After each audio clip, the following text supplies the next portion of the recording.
Hey, what's up? This is Ricardo at Parts People, and in this video, we'll outline the steps for completing a part replacement on your Dell PC. Visit our website and use this coupon for a 5% off discount.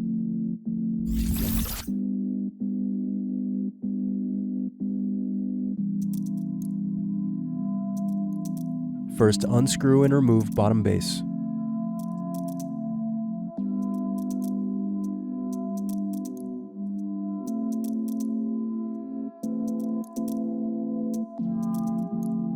Now unscrew battery. Next, unscrew and remove battery. Now unscrew and remove bracket. Next, disconnect antenna cables and remove wireless card. Then disconnect display cables from motherboard. Now unscrew and remove display assembly.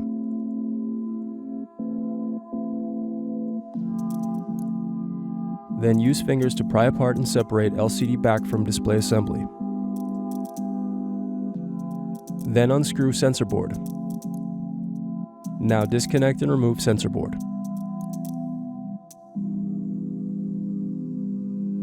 Thanks for watching. Don't forget to like and subscribe if you enjoyed this video. And if you need more, check out this playlist to watch other tutorials for your laptop. You can also click here to find parts for your laptop at partspeople.com.